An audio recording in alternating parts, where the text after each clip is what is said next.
ಎಲ್ರಿಗೂ ನಮಸ್ಕಾರ. ಲೇಖನ ಗೋಶಾಲೆ ಯೂಟ್ಯೂಬ್ ಚಾನಲ್ಗೆ ಆತ್ಮೀಯ ಸ್ವಾಗತ.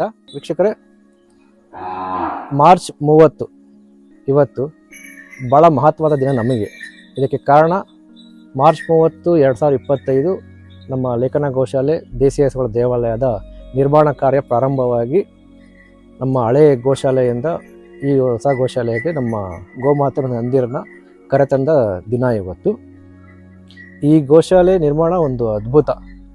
ಕಾರಣ ಕೇವಲ 42 ದಿನಗಳಲ್ಲಿ ಇಡೀ ಗೋಶಾಲೆ ಏನು ಕಾಂಪೌಂಡು ಪ್ರತಿಯೊಂದು 42 ದಿನಗಳಲ್ಲಿ ಪೂರ್ಣ ಆಯಿತು. ಇದು ನಮ್ಗೆ ಇಲ್ಲಿವರೆಗೂ ಊಹೆ ಮಾಡೋಕ್ಕೂ ಆಗ್ತಾಯಿಲ್ಲ. ಅಸಾಧ್ಯವಾದ ಕೆಲಸನ ಸಾಧ್ಯವಾಯಿತು. ಇದೆಲ್ಲ ನಮ್ಮ ಗೋಮಾತೆ ಮತ್ತು ನಂದಿಗಳ ಆಶೀರ್ವಾದ.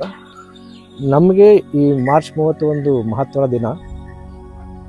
ಆ ಕಾರಣಕ್ಕಾಗಿ ಈ ಜಾಗಕ್ಕೆ ಬಂದು ನಾವು 1 ವರ್ಷ ಪೂರ್ಣವಾಯಿತು. ಮತ್ತು ನಮ್ಮ ಗೋಶಾಲೆ ಪ್ರಾರಂಭ ಮಾಡಿ ಸುಮಾರು 6.5 ವರ್ಷ ಪೂರ್ಣವಾಯಿತು. ಈ ಒಂದು ಸಂದರ್ಭದಲ್ಲಿ ನಾವು ಗೋಮಯ ಕ್ರಾಂತಿ ಅನ್ನೋ ಒಂದು ಕಾರ್ಯಕ್ರಮನ ಸುಮಾರು ಒಂದು 5 ವರ್ಷದಿಂದ ಮಾಡ್ಕೊಂಡು ಬರ್ತಾ ಇದ್ದೀವಿ.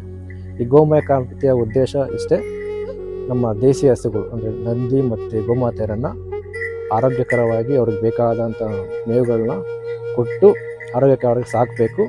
ಹಾಲನ್ನು ಯಾವುದೇ ಕಾರಣಕ್ಕೂ ಮಾರಾಟ ಮಾಡಬಾರ್ದು. ಅದು ಹಾಲು, ಅದು ಅಧಿಕಾರ ಕರುಗಳಿಗೆ ಮತ್ತು ಸ್ವಲ್ಪ ನಾವು ಯಾರು ಹಸುಗಳನ್ನ ಸಾಕ್ತೀವಲ್ಲ ನಮಗೋಸ್ಕರ. ಅಂದರೆ ಇದು ನಮ್ಮ ಹಿರಿಕರು ನಮಗೆ ಕಲಿಸ್ಕೊಟ್ರೋ ಒಂದು ಕೆಲಸ. ಅದನ್ನು ನಾವು ಮತ್ತೆ ಮರುನಿರ್ಮಾಣ ಮಾಡಬೇಕು ಅನ್ನೋ ಒಂದು ಉದ್ದೇಶದಿಂದ ಗೋಮಯ ಕ್ರಾಂತಿ ಅನ್ನೋ ಕಾರ್ಯಕ್ರಮವನ್ನು ಪ್ರಾರಂಭ ಮಾಡಿದ್ವಿ.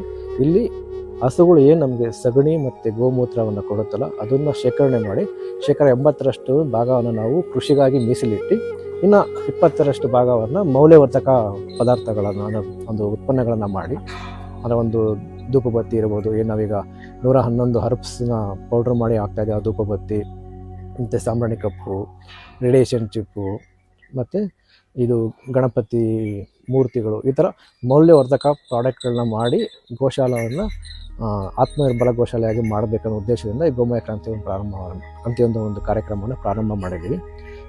ಇದರ ಜೊತೆಗೆ ಈ ಒಂದು ಮಹತ್ವದ ದಿನದಲ್ಲಿ ಒಂದು ಮಹತ್ವದ ಕೆಲಸವನ್ನು ಪ್ರಾರಂಭ ಮಾಡಬೇಕು ಅಂತ ಉದ್ದೇಶದಿಂದ ಏನು ಮಾಡಬೇಕು ಅಂತ ಯೋಚನೆ ಮಾಡಬೇಕಾದ್ರೆ, ಅಂದರೆ ಈ ನಮ್ಮ ಗೋಶಾಲೆಯಿಂದ ಸುಮಾರು ಒಂದು 400 ಮೀಟ್ರ್ ದೂರದಲ್ಲಿ ಲೋಟಸ್ ಲೇಕ್ ಅಂತ, ಅಂದರೆ ಕಮಲ ಹೂವಿನ ಕೆರೆ ಅಂತ ಇಲ್ಲಿದೆ.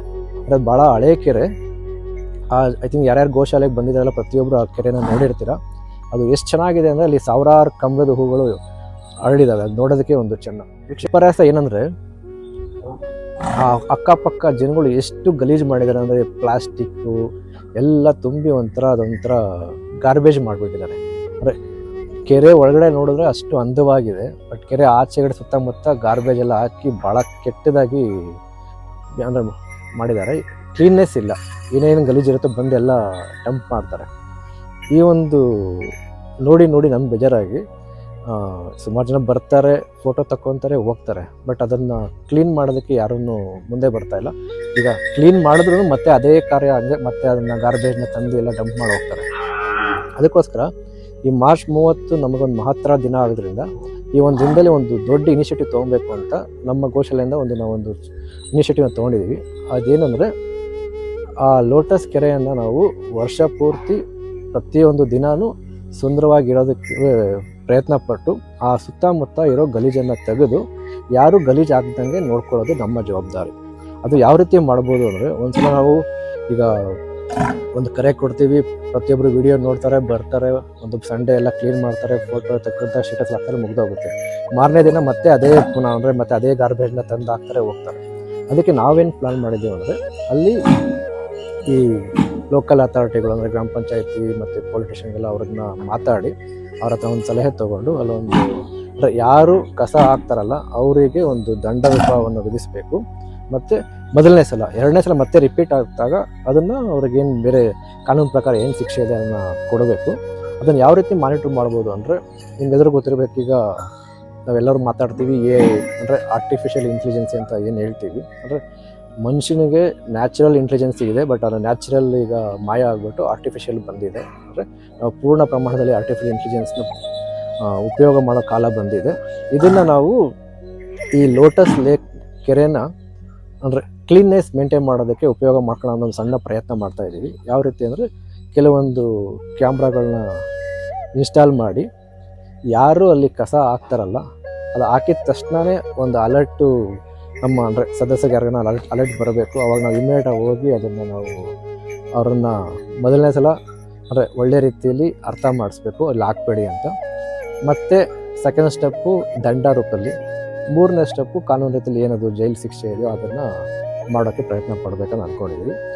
ಇದು ನಮ್ಮ ಇನಿಷಿಯೇಟಿವ್. ಖಂಡಿತ ಈ ಇನಿಷಿಯೇಟಿವ್ ಸಕ್ಸಸ್ ಆಗೇ ಆಗುತ್ತೆ. ಇದು ಆಯಿತು ಅಂದರೆ ಡೆಫಿನೆಟ್ ಆಗಿ ಇದನ್ನು ನೀವು ಬೆಂಗಳೂರಲ್ಲಿ ಎಲ್ಲೇ ಹೋದ್ರೂ ಹಾಟ್ಸ್ಪಾಟ್ಗಳ ಹತ್ರ ಅಂದರೆ ಒಂದೊಂದು ಜಾಗದಲ್ಲಿ ಕಸ ಹಾಕೋದನ್ನೇ ಒಂದು ರೂಢಿ ಮಾಡ್ಕೊಂಡ್ಬಿಟ್ಟಿದ್ದಾರೆ. ಆ ಜಾಗಗಳನ್ನು ಐಡೆಂಟಿಫೈ ಮಾಡಿ ಇದೊಂದು ಸಕ್ಸಸ್ ಮಾಡಲ್ನ ಬೇರೆ ಕಡೆ ಮಾಡೋ ಪ್ರಯತ್ನ ಮಾಡ್ತೀವಿ. ಇದೊಂದು ಮಹತ್ತರ ದಿನವಾದ 30 ಮಾರ್ಚ್ನ ಇದೇ ರೀತಿ ನಾವು ಪ್ರತಿಯೊಂದು 30 ಮಾರ್ಚಲ್ಲಿ ಹೊಸ ಹೊಸ ಇನಿಷಿಯೇಟಿವ್ ತೊಗೊತೀವಿ. ಈ ಮೊದಲನೇ ಇನಿಷಿಯೇಟಿವ್ಗೆ ದಯವಿಟ್ಟು ಪ್ರತಿಯೊಬ್ಬರು ಬೆಂಬಲ ಕೊಟ್ಟು ಇದೊಂದು ಇನಿಷಿಯೇಟಿವ್ನ ಸಕ್ಸಸ್ ಮಾಡಬೇಕಂತ ಪ್ರತಿಯೊಬ್ಬರು ಕೇಳ್ಕೊತೀವಿ. ಜೈ ಶ್ರೀ ಕೃಷ್ಣ, ಜೈ ಗೋಮಾತೆ. ಇದು ಲೋಟಸ್ ಲೇಕ್. ಇದು ಬಂದ್ಬಿಟ್ಟು ಮೈಲಪ್ಪನಹಳ್ಳಿಗಿದೆ.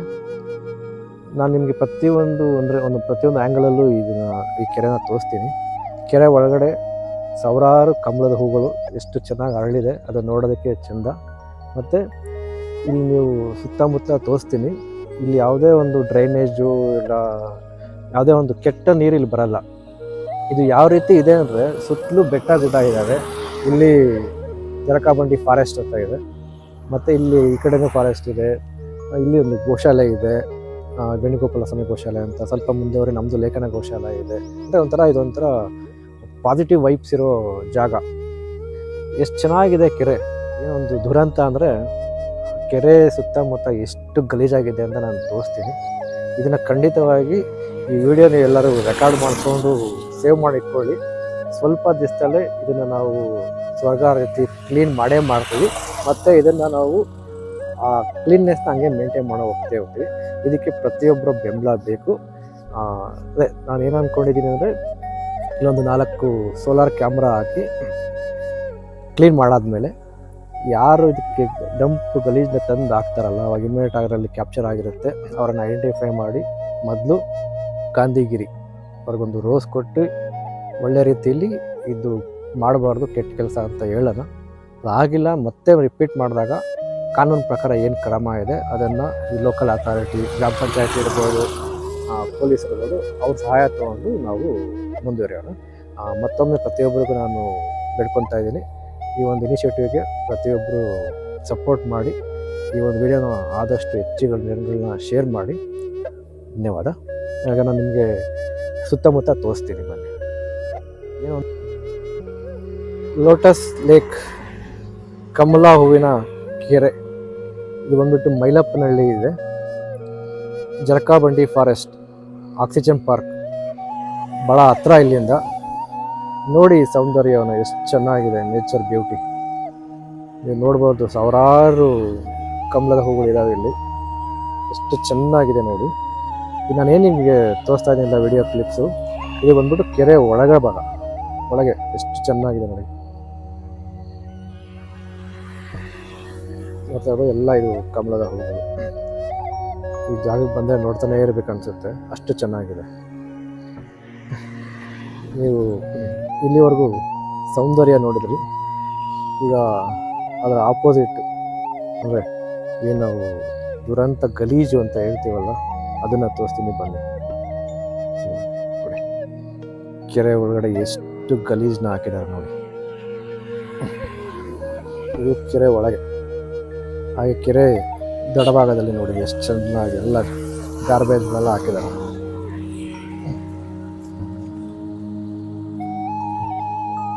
ನೋಡ್ಬೋದು ಅದು ಕೆರೆ ದಡ ಎಷ್ಟು ಸೌಂದರ್ಯವಾಗಿ ಇಟ್ಕೊಂಡಿದ್ದಾರೆ ನೋಡಿ. ಇದು ಮನುಷ್ಯರು ಮಾಡೋ ಕೆಲಸ. ಪ್ರಕೃತಿನ ಹಾಳು ಮಾಡಿ ಮನುಷ್ಯನ ವಿಕೃತಿ ಮೆರೆಯೋ ಒಂದು ಕೆಲಸ ಇದು. ಇವಾಗೆಲ್ಲ ಶಬಾಷ್ ಅನ್ಬೇಕು. ನಮ್ಮ ಸೋಷಿಯಲ್ ಮೀಡಿಯಾ ಯೂಟ್ಯೂಬ್ ಮತ್ತು ಇನ್ಸ್ಟಾಗ್ರಾಮ್ನಲ್ಲಿ ನಮ್ಮ ಧೂಪಲ್ಲಿ ನಾವು ಏನು 111 ಹರ್ಬ್ಸ್ನ ಪೌಡ್ರ್ ಮಾಡಿ ಹಾಕ್ತಾ ಇದೀವಲ್ಲ, ಪ್ರತಿಯೊಂದು ಹರ್ಬ್ಸ್ ಬಗ್ಗೆನೂ ನಾವೊಂದು ರಿಸರ್ಚ್ ಮಾಡಿ ಆಯುರ್ವೇದ ಮತ್ತು ವಿಜ್ಞಾನ ಮತ್ತು ನಮ್ಮ ಸಂಪ್ರದಾಯ ಮತ್ತು ನಮ್ಮ ದೈವಿಕತೆ, ಸ್ಪಿರಿಚುವಲ್ ಇದ್ರ ಪ್ರಕಾರ ಪ್ರತಿಯೊಂದು ಹರ್ಬ್ಸಿಂದನೂ ನಮಗೆ ಏನು ಅನುಕೂಲ ಆಗಿದೆ ಅಂತ ಒಂದು ರಿಸರ್ಚ್ ಮಾಡಿ ನಾವು ವಿಡಿಯೋ ಸೀರೀಸ್ನ ಮಾಡ್ತಾ ಇದ್ದೀವಿ. ಅದರಲ್ಲಿ ನಾವು ಆಲ್ರೆಡಿ ಕಮಲದ ಹೂವು, ಕಮಲದ ಬೀಜ ಮತ್ತು ಕಮಲದ ಏನು ದಿಂಡು ಅಂತೀವಲ್ಲ ಅದ್ರ ಬಗ್ಗೆನೂ ನಾವು ವಿಡಿಯೋಸ್ನ ಮಾಡಿದ್ದೀವಿ. ಈ ವಿಡಿಯೋ ಜೊತೆ ಆ ಲಿಂಕ್ನ ಸಹ ಶೇರ್ ಮಾಡಿರ್ತೀವಿ. ದಯವಿಟ್ಟು ಆ ವಿಡಿಯೋಸ್ನ ನೋಡಿ, ಇದ್ರ ಮಹತ್ವ ಏನಂತ ನಿಮಗೆ ಗೊತ್ತಾಗುತ್ತೆ. ಈ ಕೆರೆ ಸುತ್ತನೂ ಇದೇ ರೀತಿ ಈ ಗಾರ್ಬೇಜ್ನ ಅಂದರೆ ಆದಷ್ಟು ಪ್ಲಾಸ್ಟಿಕ್ಗಳನ್ನ ತಂದು ಹಾಕ್ತಾರೆ ನೋಡಿ, ಎಷ್ಟು ಹಾಳು ಮಾಡಿದ್ದಾರೆ. ಒಂದು ವಿಷಯ ಹೇಳೋಕ್ಕೆ ಇಷ್ಟಪಡ್ತೀನಿ. ನೀವು ಬೆಂಗಳೂರಲ್ಲಿ ಸುಮಾರು ಕೆರೆಗಳನ್ನ ನೋಡಿರ್ಬೋದು. ಕೆರೆ ಆ ಬರೋ ನೀರಿನ ಸೋರ್ಸ್ ಎಲ್ಲ ಈ ಏನಂತಾರೆ ಗಾರ್ಬೇಜ್ ನೀರಿಗೂ ಅದೇ ಮ್ಯಾಕ್ಸಿಮಮ್ ಇರುತ್ತೆ. ಬಟ್ ಇದೊಂಥರ ನ್ಯಾಚುರಲ್ ಕೆರೆ. ನೀವು ನೋಡ್ಬೋದು, ಸುತ್ತಲೂ ಒಂಥರ ಬೆಟ್ಟ ಗುಡ್ಡ ಟೈಪ್ ಇದೆ, ಆ ಕಡೆ ಫಾರೆಸ್ಟ್ ಇದೆ. 4 ಕಡೆಯಿಂದನೂ ಇಲ್ಲಿ ಮಳೆ ನೀರು ನ್ಯಾಚುರಲ್ ಆಗಿ ಬಂದು ಸೇರುತ್ತೆ. ಅಷ್ಟು ಚೆನ್ನಾಗಿರೋ ಕೆರೆ. ಇಲ್ಲಿ ನಾವೇನು ದೊಡ್ಡ ರಾಕೆಟ್ ಸೈನ್ಸ್ ಓಡಿಸಿ ನಾವೇನು ಕಷ್ಟಪಡೋದು ಸಿಂಪಲ್ ಕಾಮನ್ ಸೆನ್ಸ್ ಯೋಚನೆ ಮಾಡಿ ಕಸನ ಹಾಕ್ಬಾರ್ದು ಅಷ್ಟೇ. ಇದೊಂದು ಕೆಲಸ ಮಾಡಿದ್ರೆ ನಾವು ಪ್ರಕೃತಿಗೆ ಕೊಡೋ ದೊಡ್ಡ ಒಂದು ಉಡುಗೊರೆ ಅಂತ ಹೇಳ್ಬೋದು. ಅಂದರೆ ಈಗ ನಮ್ಗೆ ಗೊತ್ತಾಗ್ತಿಲ್ಲ ಏನು ಹೇಳಬೇಕು ಅಂತ. ಚಿಕ್ಕ ಕೆಲಸ. ಇಲ್ಲಿ ನಾವು ಬಂದ್ಬಿಟ್ಟು ಕಸ ಗುಡಿಸೋ ಅವಶ್ಯಕತೆ ಇಲ್ಲ ಈ ಗಲೀಜೆಲ್ಲ ಎತ್ತಾಕೋ ಅವಶ್ಯಕತೆ ಇಲ್ಲ. ನಾವು ಮಾಡಬೇಕಾದ್ರೆ ಒಂದು ಸಿಂಪಲ್ ಕೆಲಸ, ಈ ಕೆರೆ ಸುತ್ತಮುತ್ತ ಅಂದರೆ ಯಾವುದೇ ಒಂದು ಒಳ್ಳೆಯ ಜಾಗದಲ್ಲಿ ಕಸನ ಹಾಕ್ಬಾರ್ದು. ಇದೊಂದು ಕೆಲಸ ಮಾಡಿದ್ರೆ ಖಂಡಿತವಾಗಿ ಈ ಕೆರೆ ಎಷ್ಟು ಚೆನ್ನಾಗಿರುತ್ತೆ. ಇದರಿಂದ ಎಷ್ಟೊಂದು ಪಕ್ಷಿಗಳು ಮತ್ತು ಚಿಕ್ಕ ಚಿಕ್ಕ ಕೀಟಗಳೆಲ್ಲ ಎಷ್ಟು ಚೆನ್ನಾಗಿದೆ ಅಂದರೆ ನೋಡೋದಕ್ಕೆ ಚೆಂದ. ದಯವಿಟ್ಟು ಈ ಒಂದು ಇನಿಷಿಯೇಟಿವ್ಗೆ ದಯವಿಟ್ಟು ಬೆಂಬಲ ಕೊಡಿ. ನಾನು ಮೊದಲೇ ಹೇಳಿದಾಗೆ ನಮ್ಮ ಇನಿಷಿಯೇಟಿವ್ ನಾವು ಅಂದ್ಕೊಂಡಿರೋದು ಮೊದಲು ಇದನ್ನೆಲ್ಲ ಕ್ಲೀನ್ ಮಾಡಿ ಈ ಕೆಲವೊಂದು ಸೋಲಾರ್ ಕ್ಯಾಮ್ರಾ ಹಾಕಿ ಮಾನಿಟರ್ ಮಾಡಬೇಕು ಅಂತ ಮಾನಿಟರ್ ಮಾಡಿ ಯಾರು ಇನ್ ಫ್ಯೂಚರಲ್ಲಿ ಇಲ್ಲಿ ಕಸ ಆಗ್ದಂಗೆ ನೋಡ್ಕೊಬೇಕಂತ ಇನಿಷಿಯೇಟಿವ್ ಮಾಡ್ತಾ ಇದ್ದೀವಿ ನಮ್ಮ ಲೇಖನ ಗೋಶಾಲೆಯಿಂದ. ಇದಕ್ಕೆ ಬೇರೆ ಯಾವುದೇ ಸಜೆಷನ್ ಇದ್ದರೆ ದಯವಿಟ್ಟು ನಿಮ್ಮ ಸಜೆಷನ್ನ ಖಂಡಿತ ಕೊಡಿ. ಮತ್ತು ನಮಗಿದೊಂದು ಮೂಮೆಂಟಿಗೆ ಒಂದು ಸಪೋರ್ಟ್ ಮಾಡಿ. ಎಲ್ರಿಗೂ ನಮಸ್ಕಾರ. ಜೈ ಶ್ರೀಕೃಷ್ಣ.